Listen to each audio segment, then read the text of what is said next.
নিপকুৱে দুখনকৈ গেটেৰে এৰিলে পানী।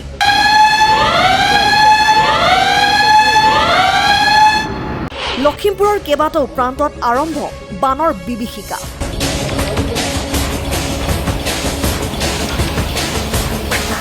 হাহাকাৰ লাগিছে ৰঙানদী ডিক্ৰংপৰীয়া ৰাইজৰ মাজত।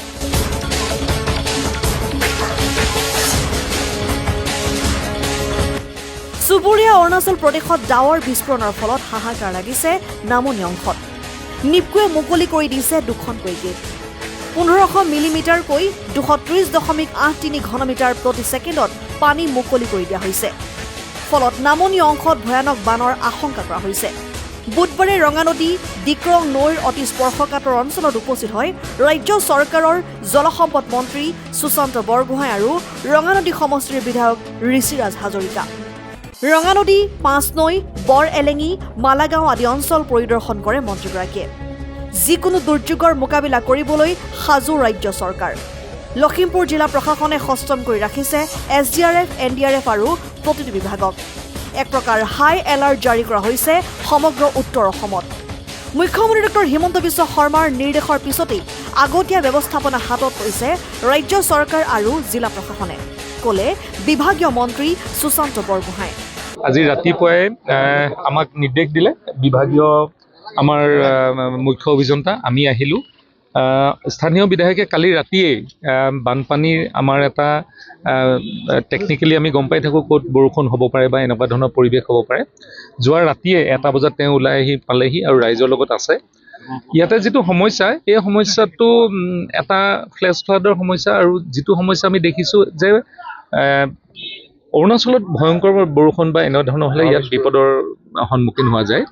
আৰু যোৱাকালি ডাৱৰ বিস্ফোৰণ হোৱাৰ পিছত বা নেপকৈ পানী খোলাৰ পিছতো আমাৰ জিলা প্ৰশাসন আমি সষ্টম হৈ আছিলোঁ, আৰু এতিয়াও আমি সষ্টম হৈ আছোঁ যাতে মাটি সম্পত্তিতকৈও মানুহৰ জীৱন আমি যাতে সুৰক্ষা কৰিব পাৰোঁ। তাৰ বাবে আমি খুব কম সময়তে যিখিনি সিদ্ধান্ত ল'ব লাগে মাননীয় মুখ্যমন্ত্ৰী ডাঙৰীয়াৰ নিৰ্দেশত আমি কৰিলোঁ। আৰু আমি আশা কৰিছোঁ যে আমি যিডোখৰ ভালনাৰেবল পইণ্ট আছে, য'ত সম্ভাৱনা আছে, তাৰ কাৰণে আমাৰ জিঅ' বেগৰ পৰা আৰম্ভ কৰি যিখিনি আমাৰ যাৱতীয় ব্যৱস্থা কৰিব লাগে, আমি ৱাটাৰ ৰিচোৰ্চ বিভাগে গোটেইখিনি আমি ৰাখিছোঁ, কৰি থৈছোঁ, যাতে আমি যিকোনো সময়তে আমি তাৰ মোকাবিলা কৰিব পাৰিম। মাননীয় মুখ্যমন্ত্ৰীৰ নিৰ্দেশত আমি এই গোটেই কামখিনি কৰিছোঁ, আৰু ৰাইজৰ ইয়াত দেখিছোঁ যথেষ্ট সহযোগিতা আছে। আৰু যিখিনি আমাৰ কাম আছে, অহা বছৰৰ ভিতৰত আমি কামখিনি কৰি নদীখন যাতে ভিতৰলৈ আৰু সোমাই আহিব নোৱাৰে তাৰ ব্যৱস্থা আমি গ্ৰহণ কৰিম। ইফালে অৰুণাচলত ডাৱৰ বিস্ফোৰণ আৰু নিপকুৱে পানী মুকলি কৰাৰ লগে লগেই বুধবাৰে পুৱাৰ পৰাই অতি স্পৰ্শকাতৰ অঞ্চলসমূহ পৰিদৰ্শন কৰি দুয়োখন নৈৰ নামনি অংশৰ ৰাইজক আতংকিত নহবলৈ আহ্বান জনাই চৰকাৰ প্ৰশাসনে যাৱতীয় ব্যৱস্থা গ্ৰহণ কৰিব বুলি আশ্বাস দিয়ে বিধায়ক ঋষিৰাজ হাজৰিকাই। নদীৰ এই যিটো আপোনাৰ সময়ে সুবিধা হৈ আহিছে যে ৰঙা নদীৰ গেট খুলি দিয়াৰ ফলত আমাৰ বিভিন্ন পানী আহে। আমি যিহেতু এটা পৰিকল্পনা আছিল, যোৱাবাৰ আমি বিধায়ক নাছিলোঁ যদিও তেতিয়া সেই সময়তো এটা পানী আমাক দেখিছিলোঁ বিস্তাৰ ক্ষতিসাধন কৰিছিল। মুখ্যমন্ত্ৰী মহোদয় আহিছিল, আমাৰ পৰিকল্পনা আছিল যে এই নদীখনৰ অন্ততঃ যাতে ৰঙা নদীয়ে ভৱিষ্যতৰ সময়ও নেপকৈ গেট খুলি দিলে যাতে আমাৰ এই মানে মাথাউৰি ব্যৱস্থাটো আমি উন্নত মানদণ্ডৰকৈ নিৰ্মাণ কৰি ল'লে যাতে আমাৰ গাঁওবোৰত যাতে পানী নোসোমায়। আপুনি দেখিব পাইছে যে ডিক্ৰং নদী এই পাৰৰ যিখিনি আমি ব্ৰিজৰ পৰা যদি আমি দেখিছে যে ডাউন ষ্ট্ৰীমৰ যিটো পাৰ, এই পাৰটোত আপুনি আজি 50 বছৰ 30 বছৰ ধৰি প্ৰত্যেকবাৰে মালা গাঁও, আমাৰ দৰ্জী গাঁও, আমাৰ মেনেহা এই অঞ্চলকে আৰম্ভ কৰি আমাৰ বৰ এলেঙি আৰু এনেকৈ 42খন গাঁৱে প্ৰত্যেকবাৰে বানপানীত ভোগে। এইবাৰ আমি পৰিকল্পনা লৈছোঁ, আজি অসমৰ মুখ্যমন্ত্ৰী ডক্টৰ হিমন্ত বিশ্ব শৰ্মা ডাঙৰীয়াৰ নিৰ্দেশমৰ্মে আজি জলসম্পদ মন্ত্ৰী ডাঙৰীয়া আমাৰ মাজতে আহিলে আমি এটা পৰিকল্পনা কৰিছোঁ যে অহা বছৰৰ ভিতৰত অন্ততঃ আমাৰ এই যি থলুৱা ৰাইজে যি বাৰে বাৰে আমি বানপানীত ভুগিব লগা হয় নেপকৈ পানী এৰি দিয়াৰ কাৰণে, কাৰণ আপুনি নেপকৈ ওপৰত বৰষুণ হ'লে পানী এৰিবই লাগিব। পানী এৰি দিয়াৰ লগে লগে যিটো ব্যৱস্থাত এৰা যায় তাত আমাৰ মাথাউৰি ব্যৱস্থাটো উন্নত মানদণ্ডৰ কৰি ল'ব পাৰিলে মই ভাবোঁ অনাগত দিনত যে আমাৰ কাৰ্যকালত অন্ততঃ এই 5 বছৰৰ ভিতৰত আমাৰ ৰঙা নদী আৰু ডিক্ৰং দুয়োপাৰে যিসকল ৰাইজে বসবাস কৰিছে প্ৰত্যেককে সুৰক্ষিত কৰিবৰ কাৰণে আমাৰ এখন চৰকাৰ সংকল্পবদ্ধ। আৰু সেইকাৰণে দেখিছা আজি ডক্টৰ হিমন্ত বিশ্ব শৰ্মাৰ নিৰ্দেশমৰ্মে আমাৰ মাননীয় জলসম্পদ মন্ত্ৰী সুশান্ত বৰগোহাঁই ডাঙৰীয়া আজি আহিলে, আৰু আমি এই যি ব্যৱস্থা আমি কৰিছোঁ আজি ইয়াৰ পাছত আমি প্ৰায় 2-3টা জেগালৈ আমি যাম। আমি এতিয়া উপাধ্যায় চুবুৰী যাম, তাৰপিছত আমি পাঁচনৈলৈ যাম। তো আমাৰ ব্যৱস্থাটো আছে যে আমি ৰাইজক নৈপৰীয়া ৰাইজক আমি অনাগত দিনত যাতে 50 বছৰ কাৰণে তেওঁলোকৰ জীৱন সুৰক্ষিত হ'ব পাৰে তেনেকুৱা এটা ব্যৱস্থাৰে এটা পৰিকল্পনা হাতত ল'বৰ কাৰণে আমি কাম দুইখন কৰিছোঁ। নদীৰ ডাউন ষ্ট্ৰীমৰ কেইবাটাও অঞ্চল অতি স্পৰ্শকাতৰ। আপুনি ৰাতিপুৱাৰ পৰাই চৰজমিন ঘূৰিছে, হয়। খৰতকীয়া কি ব্যৱস্থা? খৰতকীয়া আমি দেখিছে যে যিহেতু এইটো সময়ত আমি ফ্লাড ড্ৰিলৰ বাদ দি বেলেগ অপশ্যন নাই। এতিয়া পাকো পাইনকে আৰম্ভ কৰি যি টেম্পৰেৰী যিখিনি ফ্লাড ড্ৰিল হ'ব এইখিনি আমাৰ চলিব, কিন্তু যিখিনি পাৰ্মানেণ্ট চলিউশ্যন যিহেতু নিৰ্বাচন শেষ হৈছে এতিয়া হোৱাৰ পিছতে আমি খৰালি এটা পাম।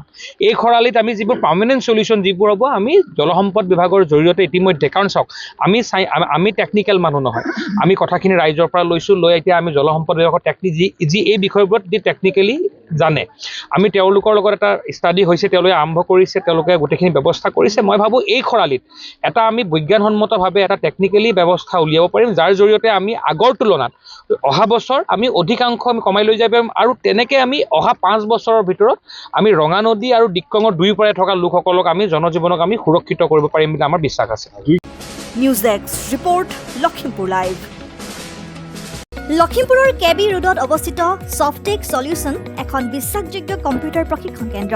ইয়াত বিভিন্ন ধৰণৰ আধুনিক কোৰ্চ উপলব্ধ আছে, যেনে PGDCA, Tally plus, GST, ADCA, DCA, GST, AI, video' editing, practitioner course আৰু এডভান্স কম্পিউটাৰ ছায়েন্স। ইয়াত অভিজ্ঞ শিক্ষকৰ দ্বাৰা শিক্ষাৰ্থীসকলক শিক্ষা প্ৰদান কৰা হয়। টেলি, GST আৰু প্ৰেক্টিচনাৰ কোৰ্চত জব এছিউৰেঞ্চ দিয়াৰ লগতে পাঠ্যক্ৰম সম্পূৰ্ণ হোৱাৰ পিছত প্ৰেক্টিকেল ট্ৰেইনিং দিয়া হয়। কণ্ট্ৰেক্টাৰ্ছ আৰু অন্যান্যৰ বাবে ডিজিটেল ছিগনেচাৰ বনোৱা হয়। লগতে AI, advance artificial intelligence including 3D cartoon animation সম্পৰ্কীয় নতুনকৈ নামভৰ্তি চলি আছে। ক্লাছ 9, 10, 11, 12ৰ বাবে এডভান্স কম্পিউটাৰ ছায়েন্সৰ টিউচন লোৱা হয়। অধিক তথ্যৰ বাবে যোগাযোগ কৰক 7002703324 আৰু 9854189951।